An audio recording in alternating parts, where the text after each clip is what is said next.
pour annoncer ko nit ñi mais bi ñu xamee déclaration de politique générale du am lan moo tax ñu annoncé ne Sénégalais yi dinañ def déclaration de politique générale kon damay jàpp ne foofu ñaari wax am na. wax nañ ko de defuñu ko. kon li ci loolu mënuñu ko bañ dañoo wax ne dinañ ko def. day am kàddu. exactement man loolu am naa fa problème en tout cas li ñu wax ak liñ def bokkul dinañ def te defuñu. loolu c'est un fait. man mënuma ko génn keneen mënu koo génn ñoom ñoo ne dinañ def te defuñu waa léegi le pourquoi. tonton Fall lan nga jàpp ne mooy laaj boobee Oumou Khayri laaj. le pourquoi non ma am naqar rek. parce que buñ toogee fii di wax. bu fekkee dama xam ci li nga wax xamuñ dara. damay noppi. saa bu mu posé question boo xam ni intéressé ma dama ci wax. dama ci wax mais li mu wax nii c'est extrêmement grave. qu'est-ce qui est grave là-dedans. non attends ba mu terminer rek. dama la déglu disciplinément. dama la déglu. le 17 le président bind conseil constitutionnel. ne ko est-ce que mën naa tas assemblée amul ma ko tas. mun ko mën nga koo tas. mun ko est-ce que mën naa dindi parrainage mun ko mën koo dindi. yaa may dégg. conseil constitutionnel ci droit moo ëpp président doole. bu fekkee nag dañuy jël terre à terre nii rek mën nañu waxante ñëpp droit moo ëpp doole loi yi moo ëpp doole président. président dañ ko wax ne appliquer loi yi gardien de la constitution yaa koy xool yaay sentinelle bi lu ci nekkuti dëgg yaa ko fay dindi loolu droit wax. am déet ku dem ba def la gardien de la constitution la sentinelle de la république tey li xew mu bind leen 17 ni leen ni ko ndax mën naa ko mun waaw mu bind président assemblée ni ko damay tas assemblée bi mun ko def ko c'est-à-dire que bu ñu yemee ci benn cadre bu ndaw yam ci Ousmane Sonko ci décision wax bi mu wax Ousmane Sonko parti politique la yor homme politique la ñu attaqué ko ni ko boo ñëwee ñu def la motion de censure xam ngeen motion de censure li muy def ci réew est-ce que xam ngeen ko. xam nañ ko kay. non xamu leen ko kon li nga wax doo ko xam. tey nga ñëw taxaw ñu tas nañ ci gouvernement. mais est-ce que Ousmane Sonko en tant que chef de parti lañ critiqué wala. fa laa jëm dama expliqué rek motion de censure nga ni nit ñi ne boo ñëwee ma rey la. yor jaasam taxaw ñu boo expliqué lay rey bu doo wut yoon woo ko fa jëlee moom balaa nga ñëw. soo ñëw ma rey la est-ce que doo wut yoon nga ne yow da ngay dem est-ce que doo wut yoon woo ko fa jëlee avant ngay dem xanaa kay déglu ngeen si benn boo ko yaakaar ak par exemple Abdou Mbow ba et puis Abdou Mbow déposé la motion de censure bi fàttali leen ko ne ko dès demain dama koy déposé mu déposé ko comme jaar woon ci ay loi ki xam loi yi fi loi yi jaar ñu jaar fa loi am li assemblée am jël na ko ba jël sax li xam ni président dara fi moo ko moom la mu jëlante moom ko président nanguwaat ko ni man maa ko moom li maa ko teel sama bopp yéen ñëpp ku wax dëgg rek te yàlla tax rek wax nga ñoom wax nañu dañ koy def boo ñëwee ñu daaneel la motion de censure mooy dañ lay daaneel te ñoo ëppi député ñoom léegi Sonko ngeen bëggoon Ousmane Sonko dem premier ministre dem ñu ne ko daaneel nañ ne tas nañu gouvernement bi ñu tas gouvernement bi tey ni nga ni fekk na ñu ngi créer beneen gouvernement te moom mën naa bañ a wat mën nañ ko bañ a jëlaat am déet ngeen bëgg nag te naa la ko benn affaire li gën a garaaw mooy xool bu ñu defee ay analyse da ngay xool fi nga xam ni objectivement fi la analyse war a jëm joxe naa exemple bu gën a terre à terre ñoo bekk penc mi maag yow ñu ngi toog nga ne boo ëgsee maire yi ma rey la ndax maire maa yoo ko bokk yaa ma dégg dinaa te ma bëgg ñëw maire dinaa fexe ba génn la maire waaw muy ñëw maire xanaa ndasax nag ak ñàkk fula ak ñàkk fayda moo tax ba ni Ousmane Sonko génn yàq mais ñun ñi ñëw ci kaw wax ni Ousmane Sonko doo dem comme yéen da ngay ñoo xeeb ba bu ñu waxee ñun du ngeen ñu gëm li ñuy wax. kan moo xeeb kan non attends dama wax ci am. c'est-à-dire que li ngeen wax Ousmane Sonko Ousmane Sonko di wax ñun ñoo ko wax ni ko doo dem assemblée ndax nag dañu nekk ci benn coalition di liggéey ensemble ba ñu choisir ñii dañu choisir Amadou Ba ñii choisir Abdou Idrissa Seck ñii choisir Thierno Alassane Sall mais ñun ñu choisir Diomaye am nañu droit nag bu ñu gisee loo xam ne yàq suñu jëf ñun ko du dem mu déggal ñu.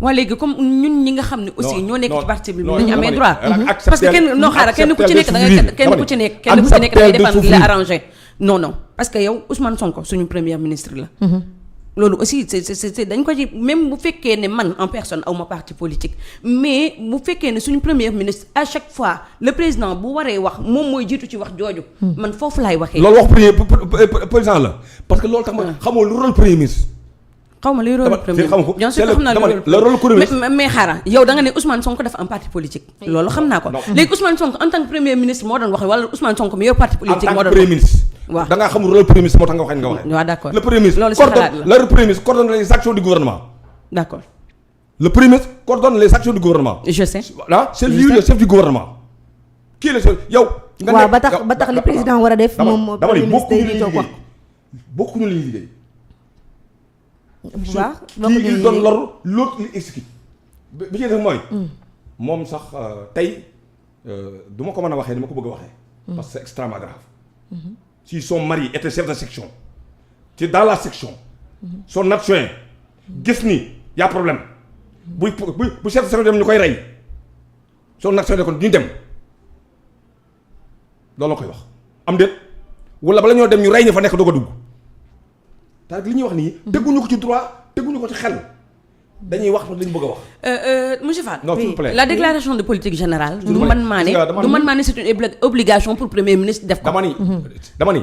kaay ma wax la benn non dama bëgg li may wax mu leer dama ne la déclaration de politique générale du man maa ne le premier ministre daf ko war a def parce que.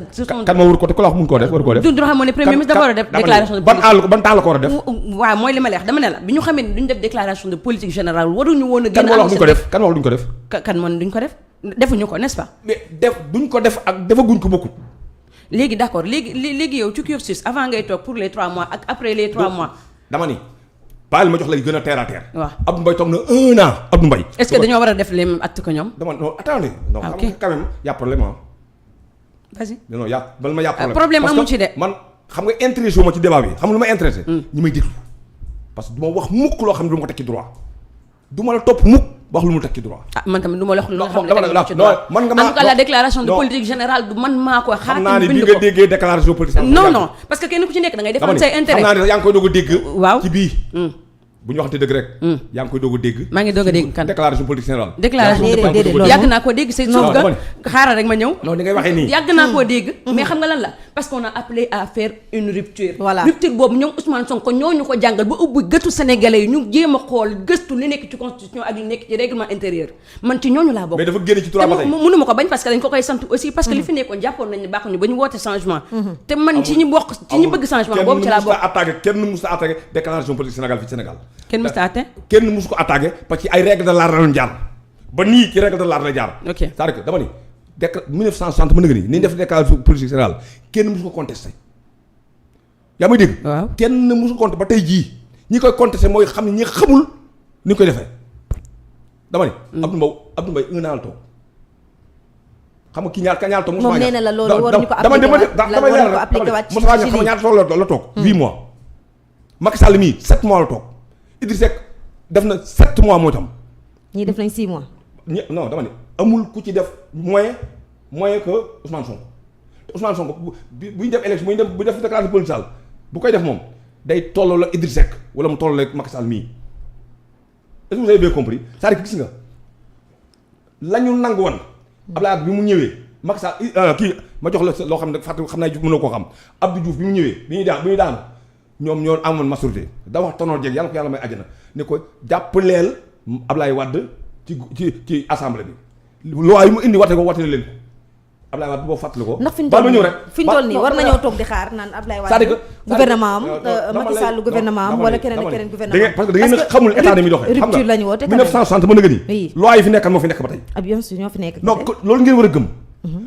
projet ni ñuy politiquer dafa am ay règles yoo xam ni kenn mënu koo trébucher ces règles là ñun wàccuñu ko li xam nga li ngeen wax ni seen texit moo ngeen wax ni ngeen bëgg a wax mais waxul teguleen ko ci droit teguleen ko ci xam-xam. déedéet teg nañ ko ci xam-xam dama ne teg nañ ko ci xam-xam teguleen ci droit teguleen ci xam-xam naa la wax benn affaire bu gën a. te dafa li la arrangé ngay wax xam nga droit dafa am ay fondement. dafa am ay fondement am ay principe am ay acte am ay fait fondement de un acte de droit un fait de droit droit da am lu mu la may ak lu mu la xañ saa bu la xañee dara bu leen lii bu ko def nga def ko mooy ni nga loi bi mais bu lu mu la may am nga droit def wax leen ñu fenn fu ñu weeree loi bi parce que bu ñuy wax ay nit man ñuruma man je suis un légaliste. moom waxul ci loi moom ci kaddu yi lay wax. kaddu yi nga xamante ne jiitu na mbaram moom ci kaddu yi lay wax dama ni xam nga loolu moo garaaw. ban kaddu moo dañ Ousmane Sonko dafa wax ni du ma dem assemblée ci loi bi ci kii bii ci règlement intérieur bi. am de waaye déglu ma wax la fii ak une semaine daal waaw dama lay wax ne xanaa xamoo ni ci droit xanaa xamoo ci droit loi kenn du ko appliquer te promulgué wuñ ko est-ce que dañu xool ni bi ñu faloo ñun la ñuy natt am bi ñu waxtee loi bi la ñuy natt règlement intérieur bi loi organique bi kan lañ ko wote kan lañ ko promulgué matagul un mois kon ma kon comme boo xoolee ci bu ñu waree basé ci loi bi parce que lu loi waxul woon démb mënu ko appliquer li mu wax rek nga à part bi ñu ko acté ngay topp loi bi doon ni li 1960 lii la ñu fi doon def dama ko war a def déedéet loi bi ñëw acté ni lii lañ ko doon def ci foofu nga ci même jour nga war a commencé bu ñu ko promulgué bi ñu promulgué loi beeg léegi ça même pas fait 15 jours. xanaa xamu ne ci yoon ci texte yi mën naa commencé foofu à part jëm 3 mois ci ginnaaw ci kanam. ah fa la jëm kay. non dama ni mooy 3. oui c'est-à-dire que bu fekkee dañ tatoon dans l'obscurité on risque d'avoir des problèmes bu fekkee dañu wax suñu xel on risque d'avoir des problèmes gis nga dafa am foo xam ne dañ fay toll fii ñu toll Sénégal parce que ñiy déglu ñoo bari te ni ñuy déglu am nañu xamuñu li ñu wax dara bu ñu farloo bu ñu xalaat ci suñu bopp. surtout loolu bu ñu farloo non xalaat nañu tranché bi bu ñu farloo di wax gis nga bu ñu toogee fii. dafa extrêmement grave lu ay milliers de personnes ñoo ñu seet ñoo ñu déglu. te yàlla xam na ni bu ñu fekkee dañuy wax loo xam nekkul droit. dañuy xas. dañaa paa bi xamul dara. yaa ma dégg. te loolu du ma ko nangul nit gis nga tey bu tegul ci droit dama naan tegul ci droit. mais bu ci tegoo dama koy défendre ba keroog ma fi dee mais dama koy défendre du parloo mais man fii na wax ma fenn fu ma génne droit wax ñu léegi Diomaye fan la génne droit les articles sont là constitution baa ngi nii loi organique baa ngi nii wax leen ma loi bi lii la wax def ko. tonton Fall tonton Fall et puis nag naa la benn affaire. bu fekkoon ne léegi tey. damay jaar ci leen nit romb na ci mbedd mi saaga mu toj ko mbedd mu daanu yaa ma dégg ak nit romb ma ci mbedd mi saaga ma porté ko plainte ban moo gën. porte plainte. alors kon léegi bu ma ko tojee ba def naa loi. def naa loi mais bu ma ko porté plainte defuma loi. ñu ne paa bi dafay yambar waa ji saaga na ko mu xool di ko xool pourtant li ma def mooy droit dama dem porté ko plainte mu gën mu ko dóor tooñ naa lu tax ngeen bëgg ñun ñu appliquer ñu def loo xam ne du droit bàyyi droit bi. léegi kan moo leen wax mu leen def lu nekk droit kenn waxul ci loolu. yow xam nga problème en tout cas bàyyi ko wi man en tout cas j'ai pas dit que ni te boobee ba tey nee naa la li nga xam ne mooy la déclaration de politique générale du samay wax. waxu kan la.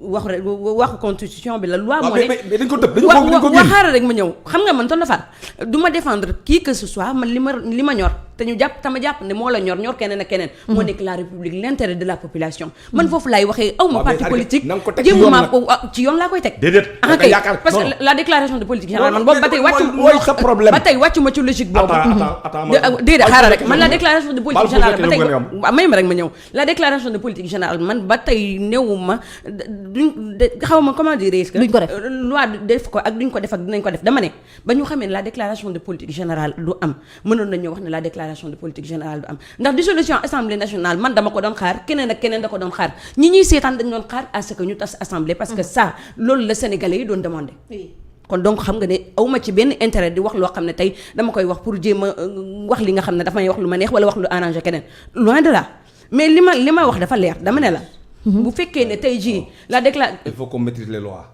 c'est-à-dire que bu ko bind. may ma tey dama ne la déclaration de politique générale bu fekkee ne am na 3 mois dama ne li may wax xam naa ko. xam man maa yor parole bi.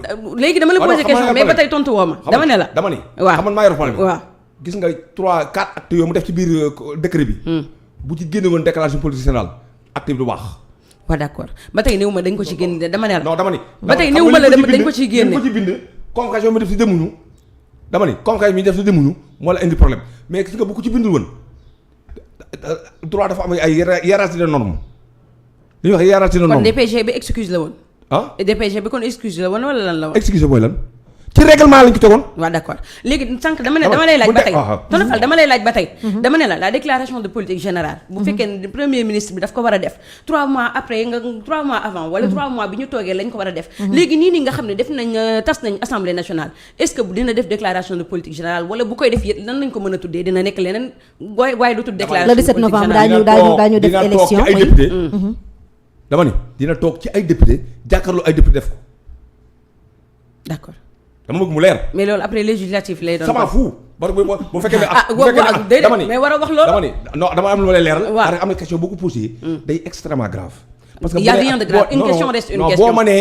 boo ma nee après législatif bi tamit bala nga ni naam ne fa xam nga député lu may de xam nga député yi dañ loo xaw. leur fonction de député la ñu amatul mais seen mandat député day continuer. dëgg la mais amatul droit wote seen oto yi dañ yor dañ koy yor lan leen doon fay dañ leen koy fay téléphone yi dañ koy yor ba kere ñu leen di remplacer mais seen fonction député moo dañ loolu xam naa ko waaw noo ko xam ne dama lay rappeler rek dama lay rappeler jox ma article bi ko wax article moom du ko fi wax article moom yéen comme que yéen a toog ci kaw article yi fi mu nekk nii daal article yi voilà da jox ma article ak andi article yéen a waxoon dañu du ma ne sax yéen a waxoon le premier ministre de tous les Sénégalais sama premier ministre comme premier ministre keneen ñoo waxoon defuñu ko moo tax ma ne la nan la ñuy woowee après loolu nga xam ndax déclaration de politique générale lay doon wala leneen lay doon waaw ñun dama lay poser benn question waaw déclaration de nouveau suñu programme de nouveau programme sax parce que programme bi ñuur la woon ñu wax ci suñu programme bu ñu gagné élection dañu dissoudre assemblée moom nee na dissolution assemblée bi du problème am parce que nee na moom d'accord na assemblée ni nga ko bëggee woon man noonu laa ko bëggee woon keneen ak keneen noonu la ko bëggee bu fekkee da nga ko fàtte ma rappelé la ko dama ne maa fii quel est ton problème je n'en ai aucun non tu as des problèmes non je n'en ai aucun musuma am problème te du tey lay commencé aw ma benn problème dissolution assemblée bi man dañ ko def ba ma ko gisee sama xol da cee sedd comprendre en l'envers qui comprend en l'envers loin de là je suis très loin de comprendre en l'envers waaw kay ay am na solo te dafal mu mel ni dégg mu xëy di nee na moom le fait que ñuy